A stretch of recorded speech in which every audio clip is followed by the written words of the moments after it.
The Penguin just ended, and it's one of the best shows of 2024. I am a Batman superfan. I was basically raised on the animated series from 1992, and I always thought that Kevin Conroy was the coolest human to ever walk this planet. God rest his soul. I am vengeance. I am the night. I am... Nice. So when it was announced that there was going to be a spin-off of Matt Reeves' Penguin, I was heavily anticipating this show. I loved Colin Farrell's performance in The Batman, and I thought he gave one of the best performances of the Penguin, and I thought this character was way too interesting not to be in his own movie, so to give him his own TV show made so much sense. And this show was amazing. I've been watching it week to week for about 2 months now with everyone else, and it never disappointed. And I love this angle of the Penguin that they told because we've never seen it before. So the Penguin has always been rich, and coming into most of the stories, he rivaled the Waynes in terms of wealth and affluence.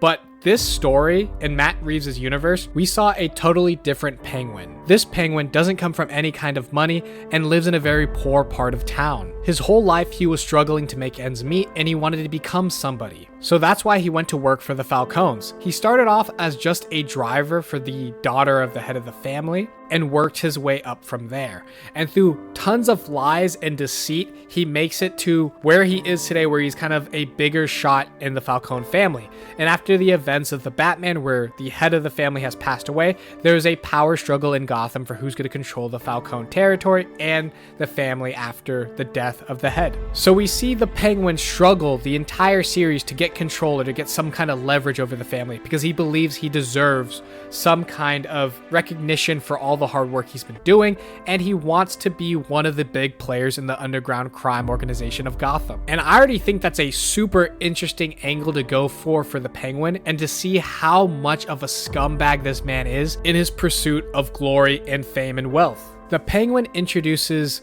this character named Victor, who is a kid who lost his family due to the events of the end of the Batman, where a ton of Gotham got flooded and many people died, including Victor's family. Victor is just committing crimes and stealing to get by because no one else is helping him, and he runs into the Penguin.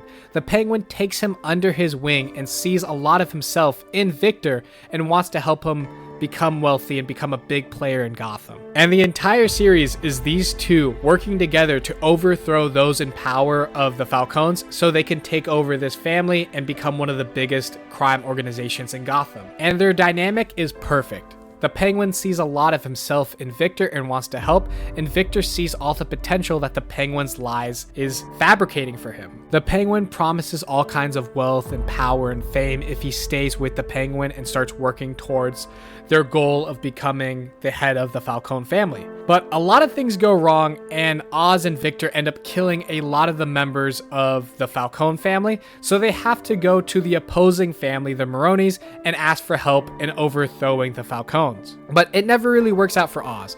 Oz is constantly throwing people under the bus in hopes of getting ahead, and he doesn't care who he hurts or betrays in order to get what he wants. I'm going to go into a bit of spoilers right now, so if you haven't watched the series, please click away now. But some of the lies that the Penguin tells is so horrific and cowardly that it makes you really hate the Penguin but can't keep your eyes off of him. He puts himself into so many situations where he has to get himself out of, and it is stupidly entertaining to see how he lies and manipulates his way out of these situations. For example, the daughter of the Falcons, who was next in line to be the head, got put away in Arkham because the Penguin snitched on her for talking to a reporter in hopes of exposing some of the crimes that her father has committed. And because of this, Mr. Falcone put her in Arkham for 10 years. And the Penguin did all of this so he could rise up the ranks of the Falcone family and earn some trust.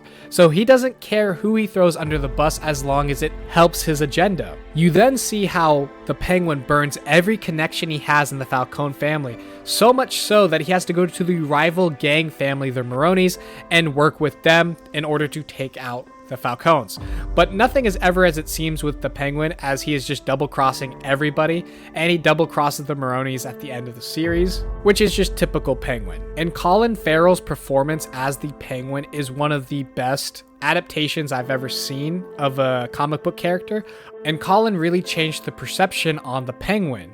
In a lot of video games and media, we don't really view the Penguin as someone to be feared, or as kind of a comedic relief character, but in this series, the Penguin is truly scary and terrifying with what he's willing to do and who he's willing to hurt. During the whole series of the Penguin talks about how he used to have brothers, but they all died in some kind of accident when they were children. But it turns out that it was the Penguin who killed them, and he has some sort of weird codependency on his mom, and he just wants all of his mother's love and attention for himself. So in that vein, he killed his brothers in cold blood. In the whole series, you see how much he loves his mom and how he's caring for his mom who has dementia. But at the very end of the series, Sophia Falcone exposes the Penguin for not even caring about anyone but himself. Sophia Falcone has captured the Penguin's mother and is about to chop off her finger if the Penguin doesn't admit to her that he killed her sons. And the mom is screaming like, "Oz, just tell her that you did it. I know you did it."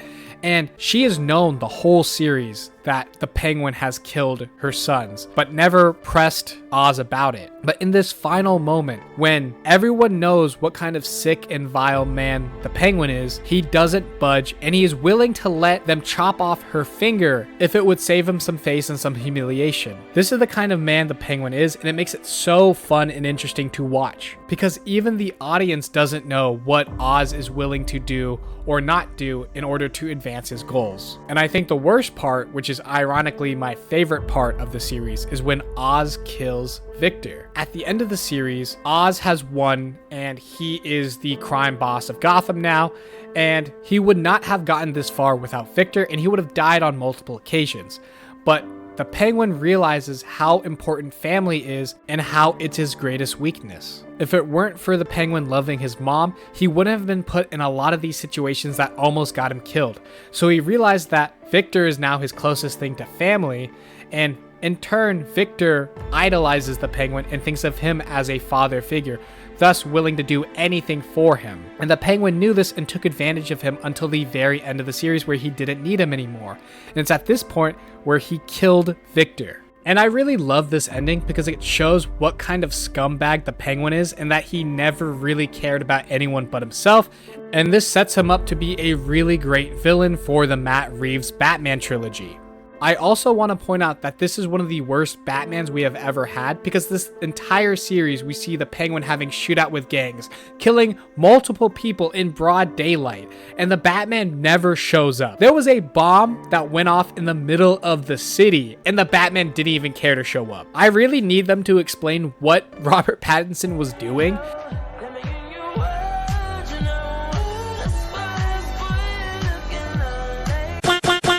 Because there was so much crime going on and he just left it unattended. He let the Penguin do whatever he wanted, and because of Batman not stepping in, Penguin finally got his goal of becoming the head of a major crime organization and becoming so wealthy and now an influential part of Gotham. So in a way, the Batman kind of created the Penguin or allowed him to become a very big threat. This is one of the best Batman media we have had in a long time, and I really love this different perspective we are getting on the Penguin.